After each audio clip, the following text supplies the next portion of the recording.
bienvenidas a este MB Noticias, edición central. Muchas gracias por estar allí del otro lado. ¿Cómo estás, Martín? ¿Todo bien? Todo bien, por suerte, gracias por estar, lo decía Julieta. Estamos aparte en la mitad de la semana, ¿no? Con el feriado de carnaval formalmente superado, pero todavía una actividad que habla de una semana particular y proyectando lo que serán noticias en pocos días y anuncios concretos, ¿no? Es verdad, tiene que ver con la economía porque el gobierno tiene previsto anunciar el próximo 2 de marzo una reducción significativa de impuestos, según dijo este miércoles la ministra de Economía y Finanzas, Azucena Arbeleche. Las medidas que comunicará el presidente Luis Lacalle Pou ante la Asamblea General ya despertaron críticas en la oposición. Bueno, por ejemplo, el exministro Danilo Astori le dijo a MBD Noticias que una rebaja de IRPF y del IAS podría alterar el equilibrio tributario vigente y, según agregó, tendría impacto directo en el gasto público y podría desembocar en recortes. Entrevistamos a Astori por estos temas y en minutos vamos a compartir el diálogo con él. Y también tenemos muchas más noticias, no solamente de economía, han pasado varias cosas en este día. Vamos a repasar los titulares de la jornada. 6 de cada 10 trabajadores registran pérdida del salario real respecto a julio de 2020, según datos del Ministerio de Trabajo y Seguridad Social. Diputado cabildante valoró la disposición del Ministerio de Economía y Finanzas de impulsar un proyecto de reestructuración de deudas de personas físicas. El abogado de Gustavo Leal presentó un escrito ante la fiscal Gabriela Fossati para saber por qué su defendido pasó de testigo a indagado. Una abogada que visitó a Astesiano en la cárcel y le ofreció sus servicios será indagada por Fiscalía la semana próxima. Guido Manini Ríos se opone a que los partidos de la coalición de gobierno elaboren un programa único para las próximas elecciones. El exministro de Ambiente, Adrián Peña, compareció ante la Comisión de Ética del Partido Colorado tras la polémica por su carrera de administración. Las referencias web del nuevo programa de 9º grado de literatura de secundaria fueron copiadas textualmente de un programa de 2007 de la asignatura Literatura del Ciclo Básico Tecnológico Agrario de la UTU. El gobierno argentino ofreció otorgar la ciudadanía a la escritora nicaragüense Gioconda Belli y a su colega Sergio Ramírez, del mismo país, además de otorgársela a otras personas expulsadas por el presidente Daniel Ortega. En medio de protestas sindicales, el presidente de Francia, Emmanuel Macron, busca defender su reforma de la seguridad social. Comienza mañana el rodaje en Montevideo del ciclo televisivo Encuentro en el Estudio, que se emitirá por TV Ciudad. Y ya se conocieron las y los 8 artistas uruguayos que van a participar.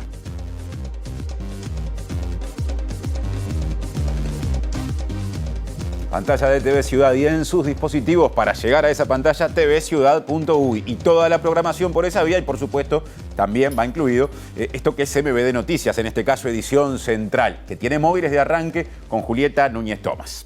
Así es, Martín. En principio, un móvil con nuestro compañero Diego Martini. Vamos a ver si ya se encuentra allí en la huella de Seregni. Como sabemos, hay mesa política de Frente Amplio. ¿Cómo estás, Diego? ¿Todo bien? Julieta, Martín, ¿qué tal? Muy buenas tardes para todas y todos. Nos encontramos, así es, en la sede del Frente Amplio, donde está reunida la mesa política de esta fuerza política y en minutos vamos a estar recibiendo a Fernando Pereira, el presidente del Frente Amplio, para conversar a propósito de los temas que se están tratando, principalmente el tema de Gustavo Leal, que hoy se presentó su abogado Diego Camaño y solicitó ante la fiscal Fossati una explicación de por qué pasó a la calidad de indagado, así que podemos ampliar de eso en unos minutos. Gracias, Diego. También está allí nuestro compañero Martín Duarte. Hay noticias en el área de la economía. Martín, te encontrás allí justamente en este ministerio. Contanos qué es lo que sucede.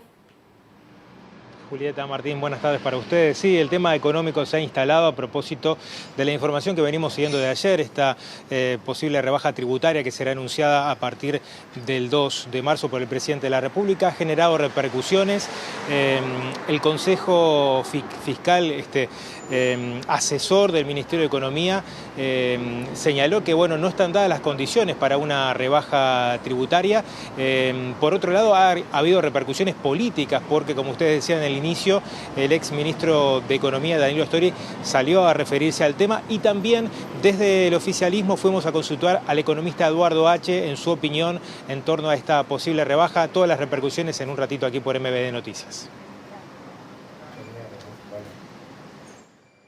Las clases. A nivel de UTU hay reclamos docentes en la escuela Pedro Figari. A nivel de secundaria también hay planteos docentes de literatura y a nivel de primaria, donde hoy comenzó el trabajo en las escuelas preparando el año lectivo, también hay reclamos. Lo que tenemos nosotros claro es que hay muchísima incertidumbre con respecto a la aplicación de la reforma, que va a llegar un programa a imprimirse por cada escuela y que los padres vienen con incertidumbres a las escuelas con el tema de los ciclos y a dónde tendrían que estar concurriendo los niños. Cualquier docente sabe la existencia de estas páginas. Lo que hacemos nosotros justamente cuando trabajamos con los estudiantes es referenciar y guiar el trabajo hacia páginas académicas que sean serias y no estas cosas. La Dirección General de UTU decide unilateralmente, sin previa consulta, quitar el bachillerato de los turnos nocturnos, dejar solo la formación profesional artística.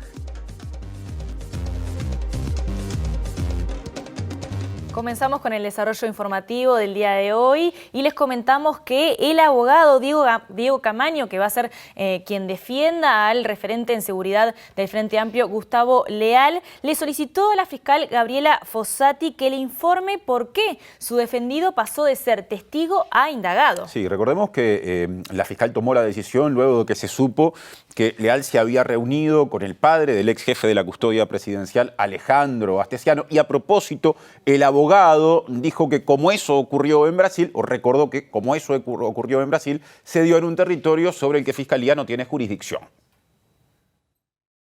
Nos hemos presentado en Fiscalía a solicitar que la fiscal diga cuáles son los hechos con apariencia delictiva por los cuales lo estaría imputando.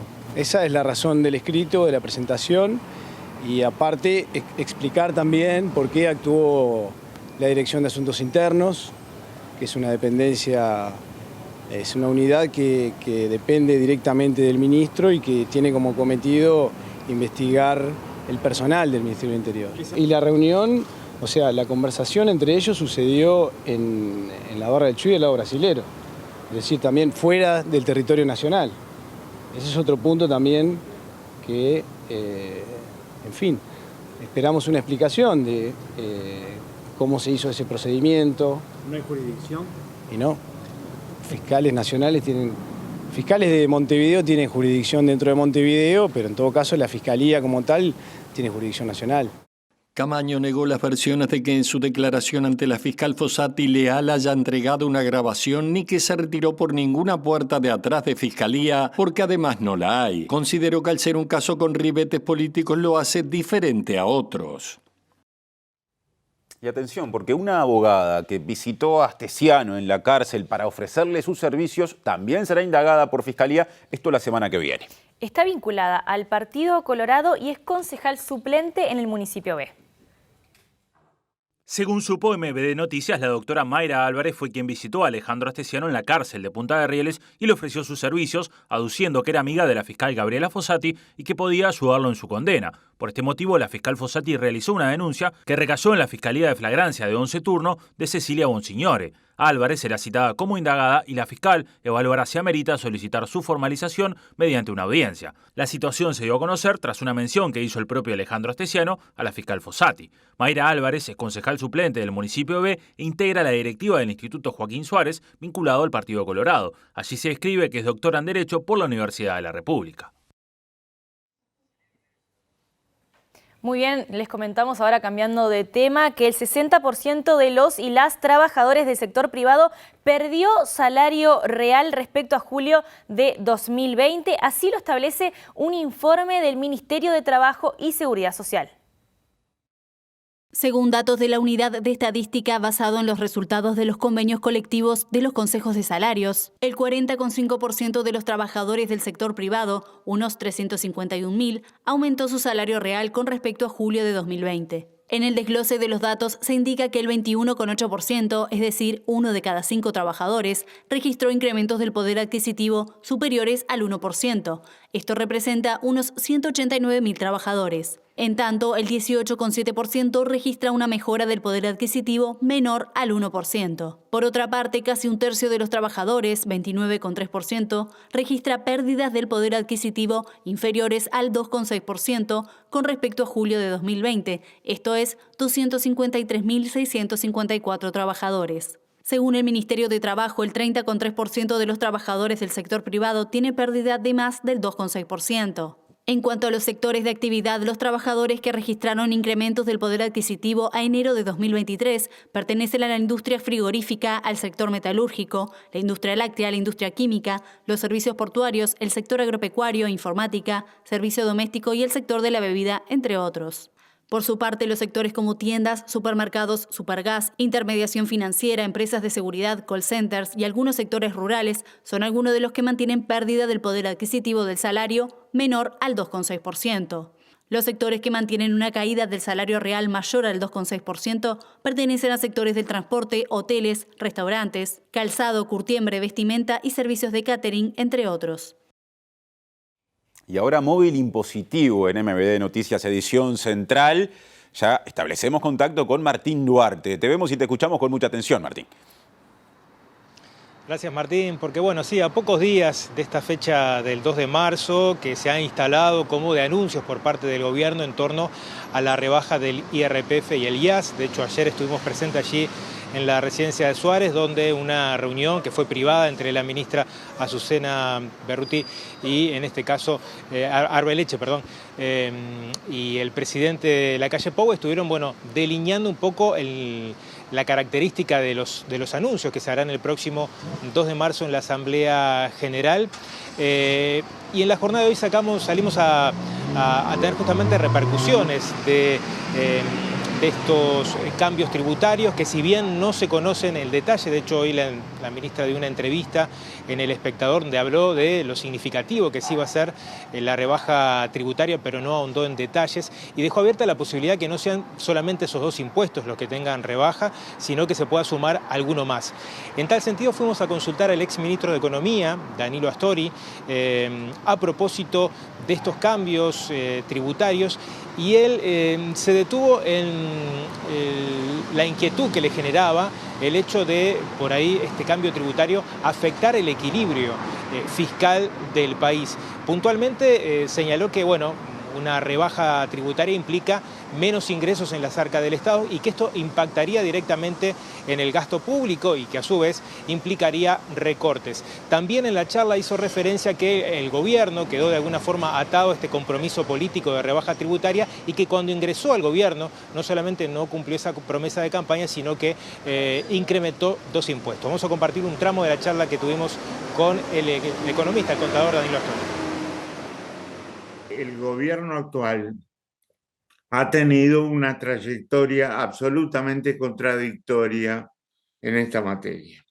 Tenemos un presidente que anunció en la campaña electoral que rebajaría impuestos, todos lo recordamos, y llega al poder y al poco tiempo aumenta los impuestos, no los rebaja. Voy a recordar 2 aumentos. Por un lado, la eliminación del subsidio al IVA con las compras que se pagan con tarjeta de débito, lo cual es un ingreso muy importante. Y por otro lado, la modificación de las franjas del impuesto a la renta. Astori señaló que en el gobierno del Frente Amplio, las franjas de IRPF se venían ajustando en base a la evolución de índice de salarios y en la actualidad se regulan según el índice de contribuciones y prestaciones. Lo que se hizo fue agrandar la cantidad de gente que paga el impuesto a la renta, sostuvo Astori. La rebaja que se propone ahora impactaría sobre cierto margen de la población, pero según el exministro, tendría consecuencias importantes sobre el gasto público. Si se concreta esto que yo acabo de comentar, va a haber una presión muy importante sobre el gasto público, porque rebajar impuestos es rebajar ingresos del Estado y por lo tanto toda esa presión va a ir sobre el gasto. Va a haber más recortes, para decirlo en forma clara, en el uso de los recursos del Estado, y esos recortes perjudicarán la salud, la educación, la vivienda, la seguridad, que son todas las condiciones de vida de la población. Bueno, ahí teníamos la palabra de Danilo Astori haciendo referencia, bueno, el impacto que podría tener justamente estos cambios en la política tributaria. Él aplicaba ese concepto del equilibrio, ¿no?, que se había logrado en el gobierno del Frente Amplio en torno a la tributación. Por otro lado, en la otra vereda, si se quiere, el economista Eduardo H., que es asesor de Manini Ríos, de Cabildo Abierto, hizo referencia y vio con buena percepción los posibles anuncios, más allá de que desconoce el talante de las franjas que se van a utilizar, porque partió de una idea de Cabildo Abierto y que si bien ellos no fueron convocados en estas instancias de diálogo para diseñar un poco el marco que va a estar regulando los cambios tributarios, lo vio positivamente. Por un lado porque entiende que tanto el IRPF para el economista H es un impuesto al trabajo y por otro lado solicitó que hubiera menor presión fiscal en torno a las pequeñas empresas. Nosotros hace tiempo que veníamos sugiriendo precisamente este camino. Yo creo que es un paso en la dirección correcta, es un pequeño paso. ¿Y por qué sostenemos esto? Yo creo que en el Uruguay hay dos sesgos que es fundamental corregir. El primero es cuando tú ves en los factores de producción, capital y trabajo, si hay un factor que paga muchísimo más de lo que debería, es el trabajo. Y nosotros estamos convencidos, y lo dijimos hace más de un año, que el IRPF, paréntesis, que es un buen impuesto, pero lo que tenemos en Uruguay no es un IRPF, es un impuesto al trabajo. Y pongo un ejemplo. Mientras tú en España el IRPF tiene un mínimo no imponible de 1.800 euros, aquí abajo de 30.000 pesos hay que pagar. El otro impuesto que el otro sesgo que nosotros hemos señalado siempre es que las empresas chicas pagan más que las grandes.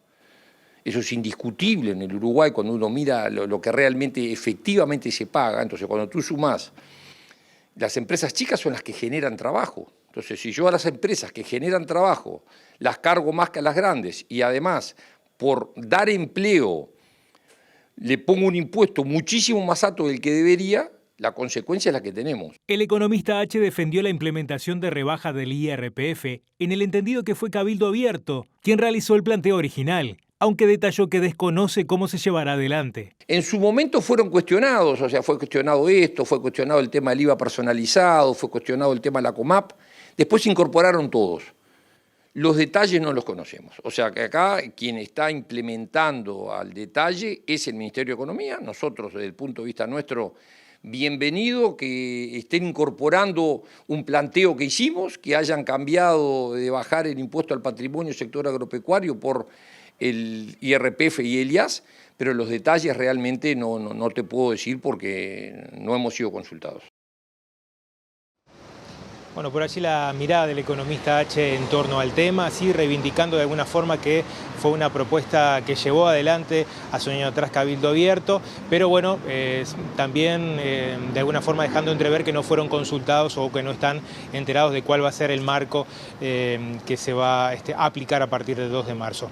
Por último, el Consejo Fiscal Asesor, que es este organismo que controla de alguna forma el trabajo del Ministerio de Economía, en la jornada de hoy emitió un informe en torno a la política monetaria del año 2022 y de alguna forma desaconseja esta rebaja tributaria porque no están dadas las condiciones. En la jornada de mañana vamos a estar profundizando un poquito más en torno a este informe, pero bueno, es otra de las voces que se suma a lo que es esta previa y la expectativa también que ha generado en el gobierno y en la oposición los anuncios del próximo 2 de marzo.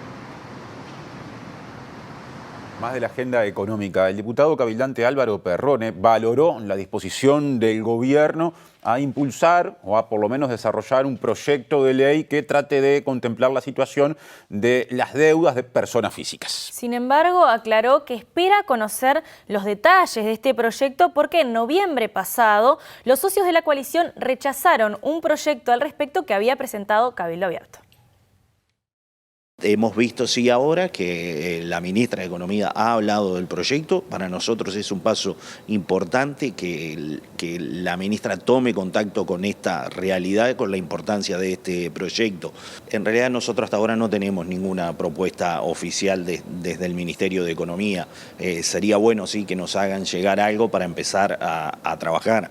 Nosotros entendemos que el Ministerio de Economía tiene equipos técnicos como para abordar este proyecto de una forma más abarcativa. Entonces, bueno, bienvenida la propuesta y la idea es poder avanzar. Perrone afirmó que existe voluntad de todo el sistema político de que el proyecto salga adelante, pero que lo que sucedió en la Cámara de Senadores demuestra que el proyecto genera resistencias en el sector empresarial. Tanto en las dos cámaras, cuando se trabajaron los proyectos y vinieron las delegaciones, siempre las respuestas de todas las delegaciones fueron negativas al proyecto. Porque, bueno, viene la Asociación de Banco Privado, viene la financiera, viene Banco Central, o sea, todo ha sido negativo en cuanto al proyecto. Lo que pasa que del otro lado, del millón de uruguayos que están en el clearing, no hay nadie que venga a defenderlo. Es ahí donde nos paramos nosotros. Nosotros entendemos que cuando se fue a votar en el plenario, algunos teléfonos se deben haber sonado y bueno, por ahí fue que no se terminó votando. No podemos adjudicar a nadie la tranca del proyecto, pero sí sabemos quiénes son los que están en contra del proyecto, Banco Central principalmente. Seguimos hablando de Cabildo Abierto porque su senador y líder, Guido Manini Ríos, se opone a que los partidos de la coalición elaboren un programa único para las próximas elecciones. De hecho, a través de Radio Oriental dijo hoy que le parece una idea descabellada e incluso en la misma intervención enumeró una serie de diferencias existentes entre Cabildo Abierto y sus socios en la coalición. Claramente estoy en total desacuerdo con una propuesta de esas. Cabildo Abierto tiene su propuesta diferente y queda esto en evidencia un día sí y otro también. Ayer veíamos como las autoridades económicas se mostró el total desacuerdo con nuestro proyecto de reestructura de las deudas de las personas. ¿Cómo vamos a llegar a un programa común cuando tenemos esa diferencia de visión? Manini hizo estas declaraciones en días en que desde algunos sectores de la coalición de gobierno se afirma que debería elaborarse un documento similar al Compromiso por el País de 2019. Sin embargo, el líder cabildante rechazó el planteo, entre otras cosas, porque considera que su partido debe marcar un perfil propio debido a que tiene múltiples diferencias con sus socios. Podríamos hablar de las tierras que se forestan de eucaliptus en los mejores lugares del país. Podríamos hablar de las políticas de droga y podríamos hablar de la tenencia compartida y el relato de la historia reciente o las medidas que se toman para terminar con esta venganza que están llevando adelante quienes no pudieron salir todavía de la fractura de la historia reciente. Y podemos hablar de la ideología de género que realmente a nosotros nos escandaliza y la que hemos calificado de perversa. Y bueno, hay sectores de la coalición que levantan esa bandera. El exministro de Ambiente, Adrián Peña, compareció ante la Comisión de Ética del Partido Colorado. Es así, el referente de Ciudadanos dio explicaciones debido a que durante un tiempo se presentó como licenciado en Administración de Empresas, pero aún no terminó la carrera. En Filas Coloradas dan como un hecho que el ahora senador Peña, líder del sector Ciudadanos, tendrá una sanción por presentarse o dejar que lo presentaran como licenciado, pero sin serlo. Un apercibimiento, una suspensión de la afiliación, una censura que genere el descrédito partidario, la solicitud de renuncia, la remoción o la expulsión del partido son las posibles sanciones, aunque se especula con que no será de las más graves. En buena medida por la rápida reacción de Peña, que al ser denunciada la situación en una nota de búsqueda en enero reconoció haber actuado mal, pidió perdón y renunció al Ministerio de Ambiente. Este martes Peña volvió a reconocer que actuó indebidamente y dijo que su intención es retornar a su banca en el Senado, pero que antes de hacerlo se tomará unos días de licencia para terminar la carrera. Según la información que surgió en su momento, le resta un curso de 6 días para que la Universidad Católica del Uruguay le entregue el título de licenciado en Administración de Empresas. Una vez que la Comisión comisión se pronuncie, el Comité Ejecutivo Nacional convocará a la convención dentro de los 15 días y este tendrá otros 15 días más para tomar la decisión. Cambiamos ahora de tema y les comentamos que el sindicato del CASMU solicitó la intervención de esta mutualista al Poder Ejecutivo porque tienen preocupaciones en cuanto a su financiamiento. Sí, contexto. El CASMU está esperando recibir el dinero correspondiente a la última cuota de su cuarto fideicomiso, que solicitó, y según la Junta Nacional de la Salud, la JUNASA, tiene un endeudamiento que ronda los 45.000 pesos por persona afiliada. Desde octubre estamos planteando que queremos conocer los números y no lo hemos tenido, y por tal razón creemos, y la Asamblea entiende, que una institución con más de 180.000 socios y 7.000 trabajadores debe de conocerse cuál es su realidad. Viene recibiendo fideicomisos desde el año 2008. El último fideicomiso fue el que se otorgó en el 2021, que se le otorgó 23 millones, de los cuales se le dan en diferentes etapas.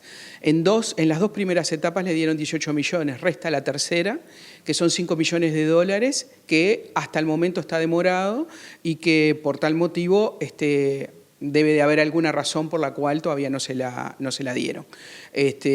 Son esos 5 millones restantes, son dineros públicos y que por tal motivo queremos saber si la situación del CASMU mejoró, si se estancó o si empeoró.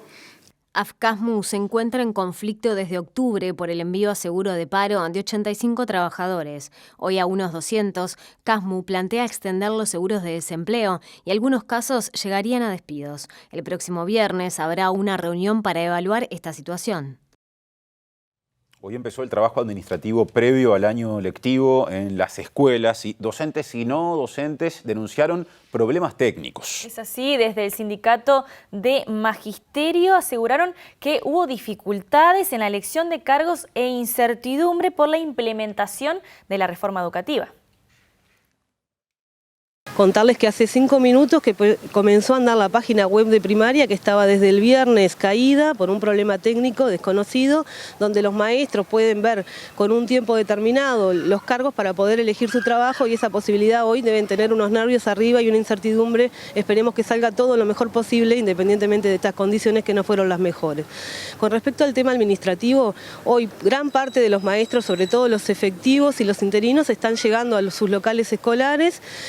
La incertidumbre queda en los casos de los maestros suplentes que no saben, como los cargos nuestros cesan al 28 de febrero, a qué local escolar deberían ir, si esperar la elección que transcurrirá en esta semana o ir a cumplir horario a un grupo de colectivo que no va a ser parte durante toda la jornada del año lectivo.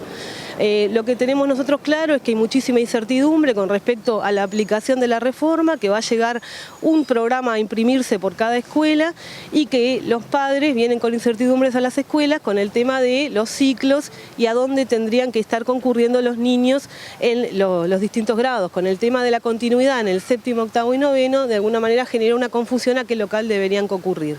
La FUM tiene como una instancia fundamental su mesa representativa federal el sábado 25 con 100 delegados de todo el país, donde va a analizar de cara a las fuentes primarias de los delegados de cada departamento cómo viene la situación de todas las realidades de cada lugar del país. Y en eso se va a definir entonces cuáles van a ser las medidas de lucha que la federación va a tener que asumir de cara al comienzo de clases.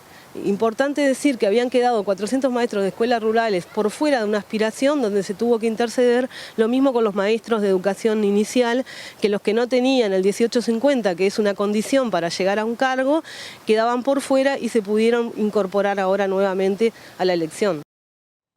Convoca a Diego Martini, Tiempo de Móvil Político, ahora en MBD Noticias, edición central, con tema que ya fue adelantado y ahora se profundiza. Adelante, Diego. Así es, compañeros, volvemos a la sede del Frente Amplio, donde está reunida la mesa política y estamos con el presidente de la fuerza política, Fernando Pereira. ¿De qué tema se ha hablado hoy? ¿Sigue el tema de Gustavo Leal sobre la mesa? No, el tema no es Gustavo Leal. Acá hay un tema que se llama Astesiano y sus derivaciones. En el seno del gobierno hay un jefe de seguridad del presidente que hizo un acuerdo por 4 delitos que están vinculados a la corrupción. entre ellos conjunción del interés público y privado, asociación para delinquir. Pero ¿quiénes son los socios de Astesiano? ¿Cuáles son las responsabilidades políticas que hay? Lo que dijo la familia de Astesiano vinculado que él trabajaba para otros, que era un soldado universal y que Delgado se había reunido con los ciudadanos rusos que el propio Astesiano le había presentado. ¿Cuándo van a responder sobre esto políticamente? No judicialmente, no en la Fiscalía. ¿Cuándo le van a explicar a la ciudadanía por qué todos los que vamos a Torre Ejecutiva nos registran y a quienes visitaban a Astesiano no? ¿Cuándo nos van a explicar, por más que se le entregaron fichas y indagatorias del señor Astesiano, igual lo tomaron y no hubo objeciones de parte de Ferré ni de parte del presidente de la calle? Entonces, digamos, el caso Leal, como lo quieren transformar, es una reunión entre dos ciudadanos. Y en Uruguay reunirse entre dos ciudadanos no está prohibido, con lo cual está permitido. Luego puede haber una discusión de oportunidad, de hecho entre nosotros hay diferencias, si fue oportuno o no, pero una cosa es la oportunidad y otra cosa es transformar a un testigo en un indagado por una reunión que tuvieron dos personas que fue, digamos, en Brasil, en Barra del Chuy. ¿Por qué son las diferencias de si fue oportuno o no la visita de Leal a los padres Astesiano? Porque lógicamente nos saca del foco en el que estábamos discutiendo. Pero bueno, hay miles de riesgos que la actividad política tiene. Pero lo que la política tiene que entender, que el día que un político no pueda hablar con un ciudadano es el fin de la política. Como el día que un periodista no puede hablar con un ciudadano es un fin de la libertad de expresión. En estos días muchos periodistas han sido presionados para no publicar cosas. En estas últimas semanas. Ustedes lo vieron con el caso del diario El Observador, que los periodistas lo terminaron publicando en sus propias cuentas de Twitter. Entonces, hay prácticas políticas que yo pensé que en el Uruguay no se iban a ver más y sin embargo se están viendo. Y presión sobre periodistas y sobre los dueños de los medios de todos los colores y tamaños. Yo no me gustaría volver a ver que un jefe informativo un día dejara de ser jefe informativo porque informó una noticia que al gobierno no le gusta, como pasó hace mucho tiempo en el Uruguay, ¿no? Entonces, digamos, en cierta medida hay una discusión que tiene que ver, insisto, con un caso grave de corrupción que se gestaba en el 4º piso de la Torre Ejecutiva. Usted se refiere a la situación en la que hoy Leal pasa a ser indagado. La fiscal, por lo que se supo, según algunas fuentes, algunas averiguaciones, entiende que Leal pudo haber interferido en la investigación. ¿Qué análisis hace usted de lo que se desprende justamente de estas declaraciones? Que Leal con este encuentro con el padre Astesiano pudo haber interferido en la investigación que se llevaba adelante. Pero yo no puedo creer que una fiscal diga con quién yo me puedo reunir. Si yo mañana voy y me reúno con el padre Astesiano, ¿estoy cometiendo un delito? Para mí no. Pero si es así, alguien me lo tiene que decir ya. Porque nosotros tenemos reuniones, 10, 12, 15, en general con gente que piensa diferente a nosotros. Y eso es parte de lo democrático. Entonces, ¿cuál es? ¿Cuál es el motivo de la indagatoria? Todavía no se lo dijeron ni al abogado ni a Leal. Se dijo en el Montevideo Portal que fue a partir de un audio. El audio no existió y todavía, digamos, no sé por qué Montevideo Portal no lo manifiesta. Ese audio no existe. No hay una grabación de Leal a los padres Astesiano. No existe ni grabación ni audio presentado en la Fiscalía. Es mentira. Y ante mentiras de este tipo, son operativos. ¿Quién hizo este operativo? ¿Quién le pasó esta noticia a Montevideo Portal? Porque yo creo que un periodista no va a publicar una noticia falsa para quedar pegado. Si la publica es porque alguien se la dio y confió en esa fuente. Bueno, esa fuente le mintió. Y cuando una fuente miente, yo creo que hay que ponerla arriba de la mesa, ¿no? ¿Y esto a usted le consta por la explicación que le dio el propio Leal? Totalmente. Y porque además está en el expediente. El expediente es un expediente que ya le dieron vista al abogado de Leal y Leal me comentó que no existió ninguna de estas cosas. Entonces, digamos, estamos en un momento donde, desde mi punto de vista, se está pasando la raya por parte de Fiscalía. Y esto no es estar en contra de una decisión de la Fiscalía solamente porque sí, porque entendemos que en el Uruguay lo que no está prohibido está permitido. Y hasta ahora no ha tenido ni Leal ni su abogado una explicación de por qué cambió de testigo a indagado. Ya ustedes escucharon al padre decir que no recibió dinero, que conversaron sobre la situación del hijo, escucharon al hermano decir que el problema no era el Frente Amplio, que el problema era el gobierno y que Astesiano era un soldado universal que respondía a órdenes del gobierno. Estas cosas nadie se las va a preguntar a Delgado. Me llama la atención que nadie se las pregunte, porque Delgado interpela al Frente Amplio. El Frente Amplio ya ha dado 3 o 4 veces explicaciones claras sobre el tema. Lo que pasa es que querer tapar una visita de Leal al padre Astesiano, el caso de corrupción en Torre Ejecutiva, es imposible, es inviable. ¿Hoy confían en el trabajo de la fiscal Fossati? La pregunta va por el hecho de que analizan políticamente interpelar a Heber. Desde el punto de vista judicial, ¿el Frente Amplio en algún momento analizó la posibilidad de reunirse con Gómez por estas situaciones? En todos los momentos dejamos trabajar tranquila a la fiscal. En cada pregunta que me han hecho hemos dicho hay que dejar trabajar tranquila a la Fiscalía y seguimos pensando lo mismo. Eso no significa que cuando haya abusos de una fiscal, como en este caso la fiscal Fossati, que nosotros consideramos que hay abusos, no lo manifestemos. Porque hemos hablado con 3 o 4 penalistas de los más prestigiosos del Uruguay y ninguno de ellos entiende cómo Leal pasó condición de indagado. Entonces, pueden ser que estén todos equivocados, pero yo me juego a la lógica de que quien está equivocada es quien tomó una decisión equivocada, que le puede pasar a cualquiera, que no le estoy colocando intencionalidad, pero está claro que no condice con la situación que se ha planteado. Una reunión entre de proponerle esto a Gómez, ¿no analizó el Frente Amplio? No lo hemos hecho. Hemos visto que otras personas lo han hecho, que han visitado fiscales para apurar causas. Nosotros nos parece que la justicia tiene que tener su ritmo y también no hay que confundir justicia con poder judicial o con fiscalía, ¿no? Muchas veces los jueces o los fiscales se equivocan y es parte del ejercicio humano de una profesión. Pero también los uruguayos tenemos derechos, y también los que hacemos política, de manifestar cuando tenemos diferencias. Y en este caso tenemos diferencias profundas. El día, insisto, en que un dirigente político como Gustavo Leal, que es uno de los 20 dirigentes políticos más importantes del Frente Amplio, no puedan hablar con ciudadanos que no están indagados, que no tienen ningún problema con la ley, entonces es el fin de la política. Y ninguna fiscalía puede decretar el fin de la política, salvo que haya cambiado algo y yo no lo sepa. Sigue en pie la reunión con Pablo Iturralde, presidente del Partido Nacional, porque la semana pasada se mostró muy insistente de tener ese encuentro con usted. Bueno, yo se la ofrecí para hoy no podía, él la quería hacer el mismo día que Leal pasó de testigo indagado, eso no tenía ningún sentido, pues para nosotros no cambió nada, esto va a quedar en la nada. Nosotros tenemos las puertas del Frente Amplio para Iturralde y para los demás líderes políticos abiertas siempre, no hoy, siempre, cuando tengamos diferencias y cuando tengamos acuerdos. Permítame cambiarle de tema, hablar de candidaturas, porque han sido horas de declaraciones de algunos referentes políticos del Frente Amplio. Ayer Lima decía que sería bueno que el Frente Amplio genere una candidatura del interior, él se postula para eso si se lo llegan a aceptar, esto obviamente falta mucho para que lo definan, y hoy Orsi dice que no tiene problema de formar parte de una fórmula con COSE, de alguna forma da a entender que si COSE va como una en esa fórmula y él como dos, lo aceptaría igual. ¿Qué análisis hace de esas declaraciones que se dieron? Que hay que tomarse el tiempo necesario, el Frente Amplio va a conformar una comisión que estudie, que de alguna manera formule cuáles son las reglas de juego para las candidaturas del Frente Amplio y luego también cómo se elige la fórmula. Y esto va a llevar su tiempo, va a llevar su reflexión, pero es parte de la autocrítica que el Frente Amplio hizo del proceso electoral 2019. ¿En esa autocrítica está que en el interior hay que ser más fuerte? No solo en el interior, sino que a la hora de elegir la fórmula, se construye la fórmula más potente para que el Frente Amplio gane la elección. El Frente Amplio está en inmejorables condiciones, de acuerdo a las encuestas, para ganar la elección. Pero no la va a ganar porque una encuesta de bien. La va a ganar si todo el proceso electoral, sumado a todo el proceso de estos años que hemos llevado al Frente Amplio adelante, construyen un programa que enamore a los uruguayos, que vuelva a ser creíble para los uruguayos, y en ese camino estamos. Entonces, un programa, un candidato y una fórmula.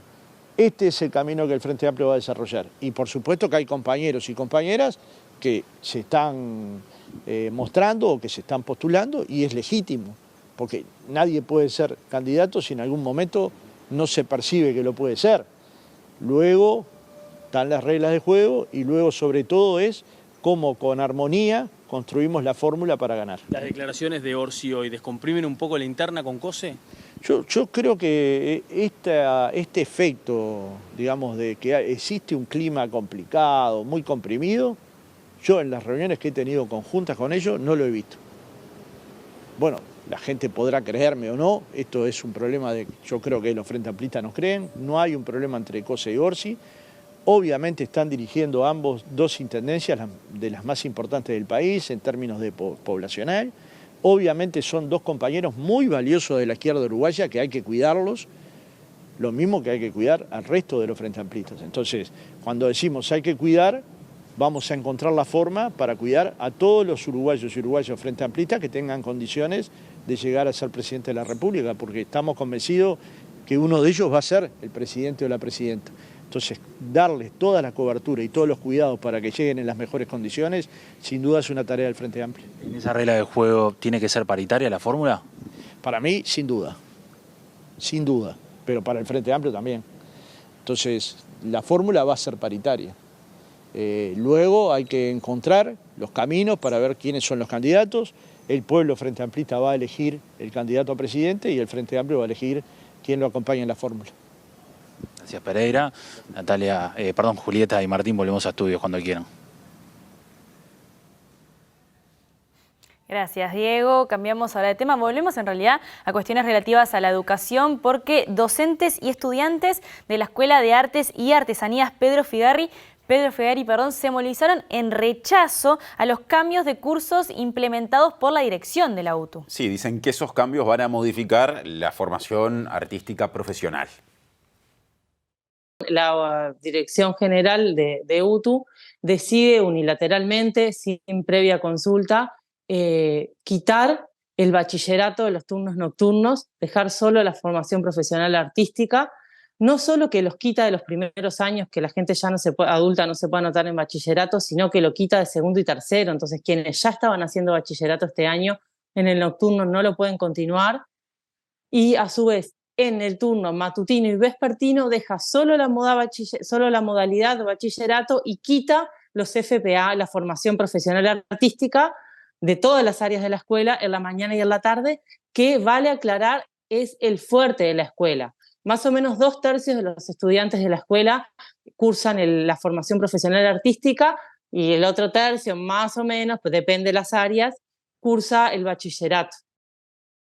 Seguimos adelante con otras informaciones educativas también, porque atención con esto, el nuevo programa de literatura de 9º grado. Aclaro, 9º grado equivale al viejo tercero de liceo y también de UTU.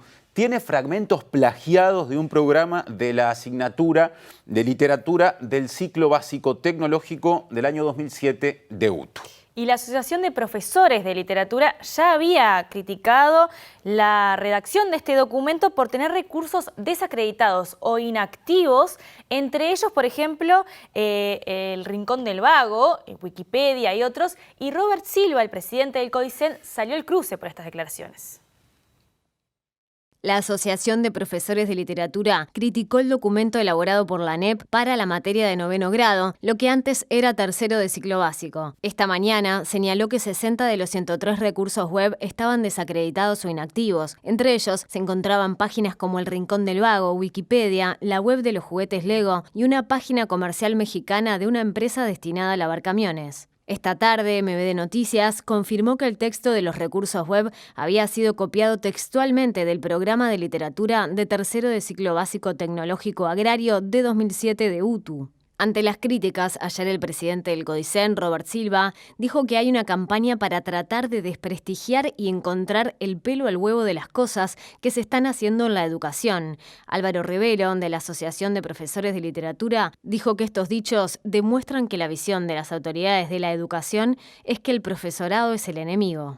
No puede haber ningún diálogo ni construcción conjunta si vos estás observando al otro como desacreditándolo desde este lugar, ¿no? Solamente porque te arrogás el poder de ser presidente del CODICEN, no puede llegar a decir que es para poner en conocimiento de los docentes. Sería tomarnos el pelo, muy burdo, porque ya digo, cualquier docente sabe la existencia de estas páginas. Lo que hacemos nosotros justamente cuando trabajamos con los estudiantes es referenciar y guiar el trabajo hacia páginas académicas que sean serias y no estas cosas.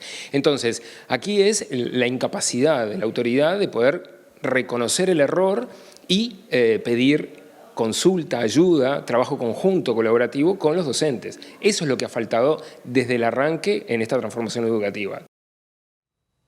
Cambiamos ahora de tema, Martín, porque Sol Maneiro, integrante del equipo que representa a las y los trabajadores en el directorio del BPS, dijo que el proyecto de ley de reforma previsional perjudica especialmente a las mujeres. Sí, dijo que no se contempla, por ejemplo, el trabajo no remunerado, ni tampoco las diferencias salariales. ¿Por qué decimos que perjudica más, nos va a perjudicar más a las mujeres? Porque las mujeres un montón de años de nuestras vidas los designamos al trabajo no remunerado, a los cuidados, a la maternidad. Entonces, cambian el cálculo para jubilarnos, para el monto con los que nos vamos a jubilar, tomando un promedio de los mejores 25 años de trabajo. Hoy en día son 20 o los últimos 10. ¿Qué pasa con las mujeres en este sentido? Los últimos 10 años de trabajo de las mujeres en general ganamos más, ganamos mejor, porque los gurises están grandes, porque estamos un poco consolidadas en el mundo del trabajo. Al cambiar ese cálculo y no tomar los últimos 10, sino tomar los mejores 25, directamente hay un prejuicio. Eso es uno de los grandes temas, ¿no?, que nosotros las mujeres vamos a tener. Después, que no se tenga en cuenta eso, ¿no?, los cuidados, el sistema de cuidados. Una reforma tiene que ser integral para tener en cuenta todas estas cosas. Uno de los problemas básicos que dice que tiene la seguridad social es la poca natalidad, que tenemos una población envejecida. Pero ¿cómo vamos a tener más hijos las mujeres si ser mujer trabajadora es prácticamente una condena? Ganamos menos, trabajamos más cantidad de horas para ganar lo mismo que un varón, y sin embargo nada de esto está previsto en este proyecto de reforma.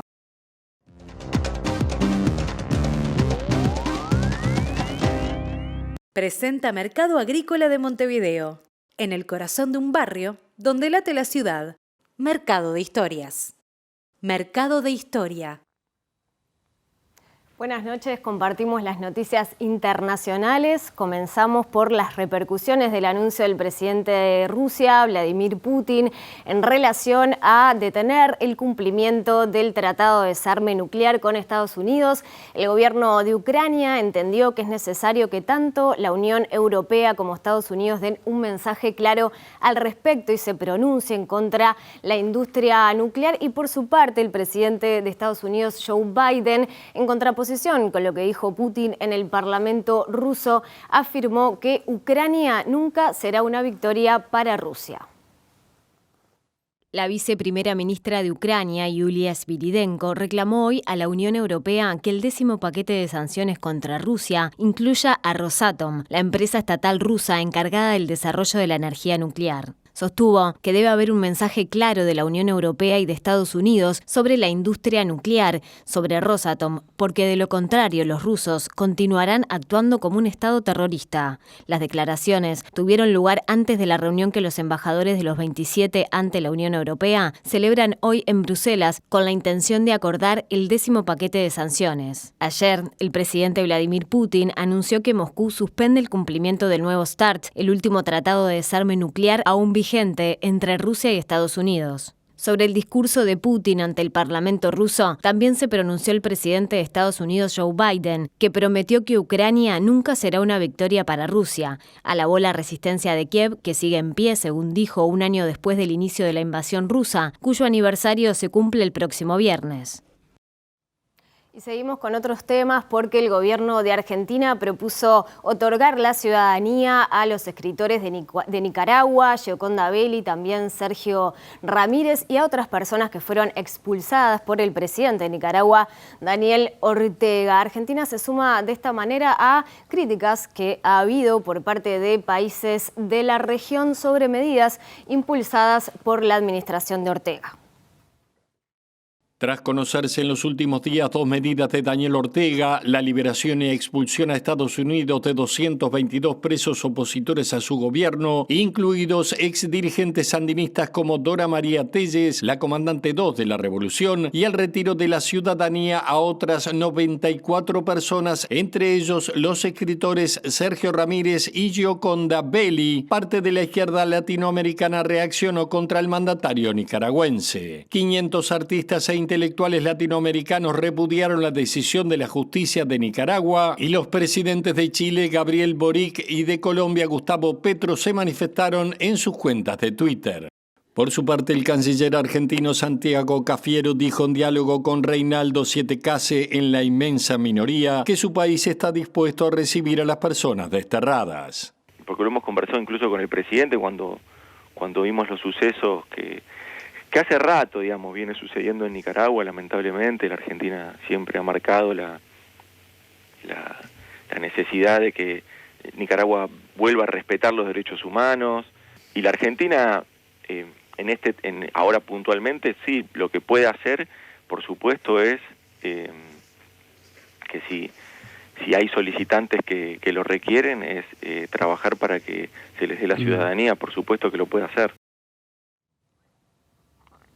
Y en Francia, al igual que aquí, el Parlamento estudia una reforma de la seguridad social que también plantea aumentar la edad de jubilación. El presidente francés Emmanuel Macron defendió nuevamente este proyecto que va a ser tratado en la próxima semana por el Senado de Francia y tiene la oposición de los sindicatos del país.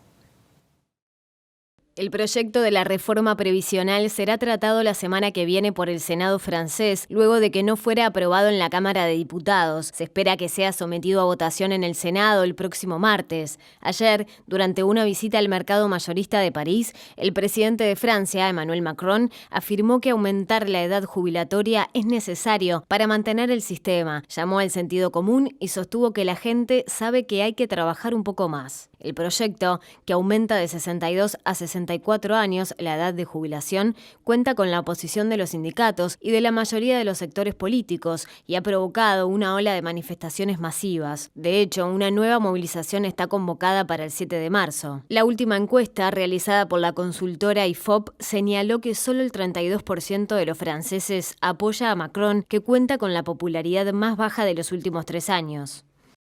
Presentó Mercado Agrícola de Montevideo, en el corazón de un barrio donde late la ciudad. Mercado de Historias. Mercado de Historia. Muy bien, hasta aquí el primer bloque de MBD Noticias. Pero va a quedarse porque hay más, no se vayan.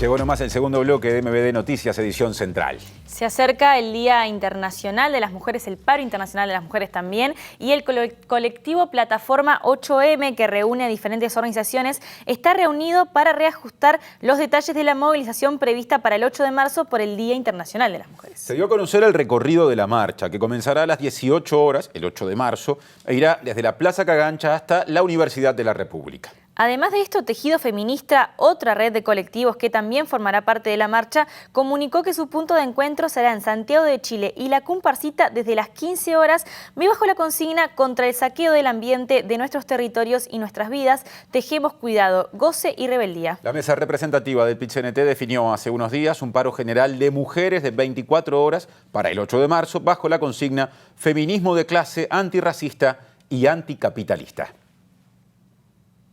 Cambiamos ahora de tema, Martín, y les comentamos que el 18 de marzo 4 familias del asentamiento Nuevo Comienzo serán imputadas por usurpación y hurto de energía eléctrica.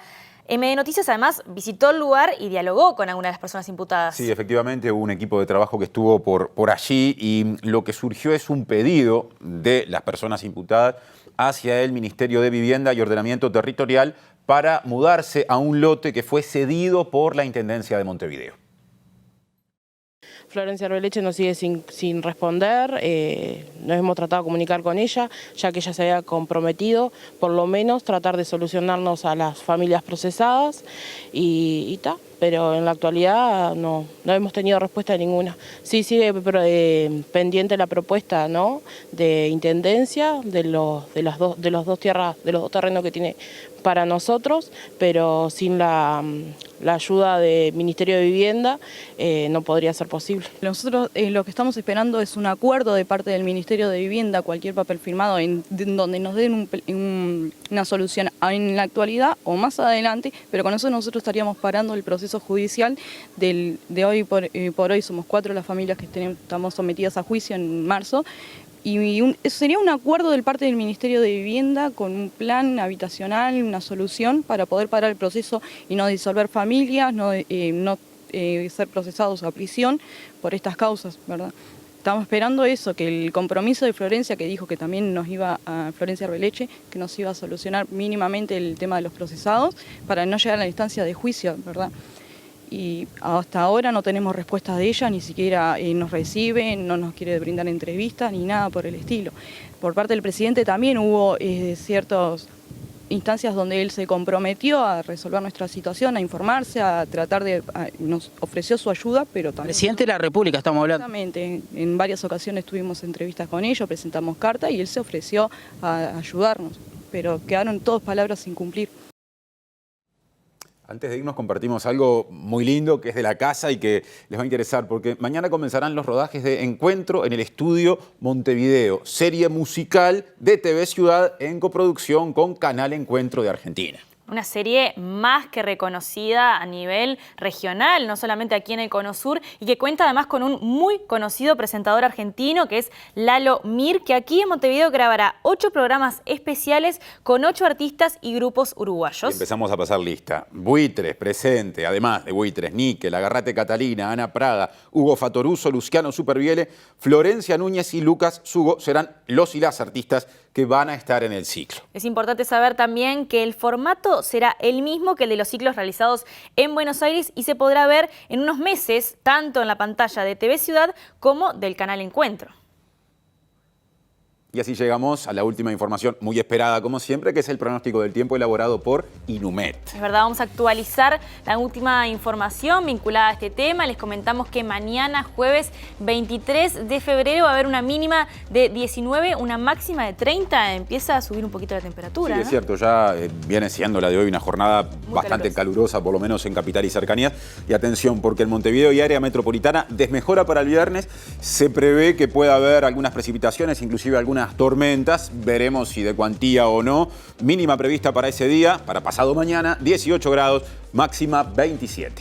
Y ya en el fin de semana, el sábado 25 de febrero, acercándonos además al final de febrero, una mínima de 17, una máxima de 28, características muy similares a las del viernes. Y así hemos llegado definitivamente al final. Está cerquita, como siempre, a esta altura, lado B. Es verdad, quédense aquí. Mañana nos reencontramos a las 19 horas en una nueva edición de M Noticias, edición central. Que pasen lindo, hasta mañana. Hasta mañana.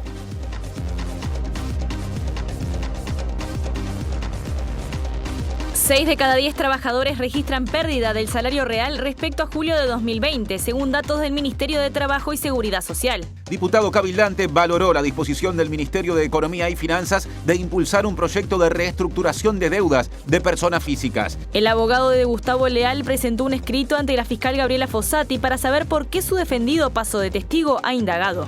Una abogada que visitó a Astesiano en la cárcel y le ofreció sus servicios será indagada por Fiscalía la semana próxima. Guido Manini Ríos se opone a que los partidos de la coalición de gobierno elaboren un programa único para las próximas elecciones. El exministro de Ambiente, Adrián Peña, compareció ante la Comisión de Ética del Partido Colorado tras la polémica por su carrera de administración. Las referencias web del nuevo programa de 9º grado de literatura de secundaria fueron copiadas textualmente de un programa de 2007 de la asignatura Literatura del Ciclo Básico Tecnológico Agrario de la UTU. El gobierno argentino ofreció otorgar la ciudadanía a la escritora nicaragüense Gioconda Belli y a su colega Sergio Ramírez del mismo país, además de otorgársela a otras personas expulsadas por el presidente Daniel Ortega.